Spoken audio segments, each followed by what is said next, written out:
भी Forrest Gump इतनी तेज भागता है कि इसको भी पीछे छोड़ देता है और भागते भागते वहाँ से निकल जाता है। अब वहाँ पर जो टीचर होते हैं, कोचेज होते हैं, वो देखते हैं ये कौन है। तभी एक टीचर बोलता है कि इसका नाम फॉरेस्ट गंप है और ये एक लोकल इडियट है और इसकी रनिंग देखकर, उसकी स्पीड देखकर वो इसे इस टीम में शामिल कर लेते हैं और इसी की वजह से फॉरेस्ट गंप अब कॉलेज में भी चला जाता है। और जब वो कॉलेज के मैचेस होते हैं तो फॉरेस्ट गंप को इसी गेम का कोई रूल नहीं पता होता। बस इतना पता होता है कि बॉल लेकर भागना है। जब भी उसके हाथ में कोई बॉल देता है वो भागना शुरू कर देता है और वो तब तक नहीं रुकता जब तक कोई उसे पकड़ ना ले। लेकिन वो बहुत तेज होता है, उसी की वजह से ये मैच जीत रहे होते हैं। धीरे धीरे फॉरेस्ट गंप बहुत फेमस हो जाता है और उसे ऑल अमेरिकन टीम में भी एडमिशन मिल जाता है और 5 साल तक फॉरेस्ट गंप फुटबॉल खेलता रहता है और 5 साल तक फुटबॉल खेलने के बाद उसे कॉलेज की डिग्री मिल जाती है। वो कहता है कि मैंने फुटबॉल खेला था और इसके बदले मुझे डिग्री मिल गई। जिस दिन फॉरेस्ट गंप के कॉलेज में सबको डिग्री मिल रही थी और उसी दिन इनके कॉलेज में एक आर्मी ऑफिसर आता है और वो फॉरेस्ट गंप को बोलता है कि क्या तुमने अपने कैरियर के बारे में कुछ सोचा। फॉरेस्ट गंप आर्मी में भर्ती हो जाता है और उसे लेने के लिए एक बस आती है जिसमें बहुत सारे आर्मी ऑफिसर्स बैठे होते हैं और ये सब ट्रेनिंग के लिए जा रहे होते हैं। फॉरेस्ट गंप बस में चढ़ता है और ड्राइवर को बोलता है कि मैं फॉरेस्ट गंप हूँ। वो बोलता है कि किसी को कोई फर्क नहीं पड़ता कि तुम कौन हो, गंदी नाली के कीड़े, जाकर पीछे बैठ जाओ। और वो पीछे जाता है लेकिन उसे कोई भी अपने साथ बिठाना नहीं चाहता। आपको याद होगा कि बचपन में जब पहली बार वो अपने स्कूल जा रहा था तब भी किसी ने उसे अपने साथ नहीं बिठाया था और सिर्फ जेनी ने उसे अपने साथ बिठाया था। एक लड़का जो बहुत ही अजीब सा होता है, बहुत मोटा सा होता है, जिसके होंठ बहुत बड़े बड़े होते हैं, वो बोलता है कि तुम यहाँ पर बैठ सकते हो और फॉरेस्ट गंप वहाँ पर बैठ जाता है। वो बोलता है कि मेरा नाम है बेंजामिन बुफेट ब्लू, लेकिन प्यार से लोग मुझे बब्बा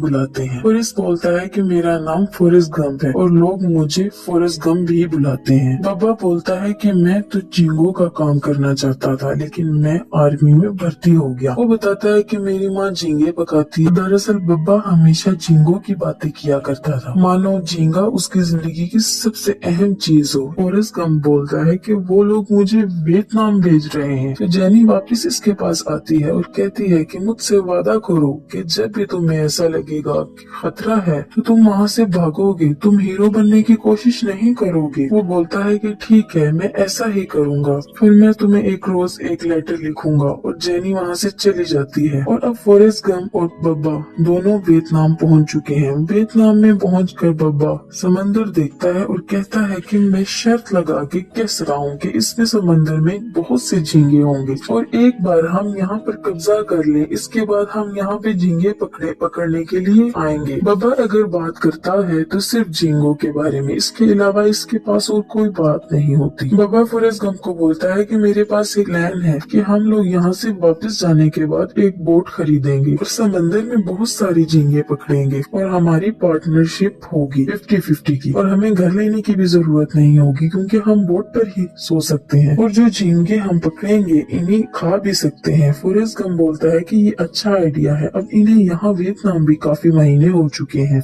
और फॉरेस्ट गंप रोज एक ना एक लेटर जेनी को जरूर लिखता है। एक दिन ये जंगल में जा रहे होते हैं तभी इनके ऊपर अटैक हो जाता है। सब भागना शुरू कर देते हैं क्योंकि दुश्मन बहुत ज्यादा होते हैं और इनके बचने के चांसेस कम होते हैं। और जैसा कि जेनी ने फॉरेस्ट गंप को बोला था कि जब भी मुसीबत आए या तुम्हें खतरा लगे तो वहाँ से तुम भागोगे, तुम हीरो बनने की कोशिश नहीं करोगे। और अब फॉरेस्ट गंप भागता है। फॉरेस्ट गंप भागने में चैंपियन होता है और वो इतनी तेज भागता है कि आगे जाकर जब वो पीछे देखता है तो इसके दूर दूर तक कोई भी नहीं होता। तभी इसे बब्बा का ध्यान आता है और वो भागता हुआ बब्बा को वापस लेने जाता है लेकिन उसे बब्बा नहीं मिलता बल्कि इन्हीं के साथ का एक दूसरा फौजी मिलता है जो जख्मी होता है और वो इसे उठाकर नदी के किनारे रख देता है। इसके बाद वो दोबारा बब्बा को ढूंढने के लिए जाता है लेकिन वहाँ उसे बब्बा नहीं मिलता। एक और फौजी मिलता है, वो भी जख्मी होता है और वो इसको भी उठाकर नदी के किनारे ले जाता है। इसके बाद वो कई चक्कर लगाता है और सारे फौजियों को बचाकर वहाँ पे ले आता है। अब उसे बब्बा को ढूंढना है। जब वो वहाँ पर पहुँचता है तो देखता है कि वहाँ पे जो इनका ऑफिसर होता है जिसका नाम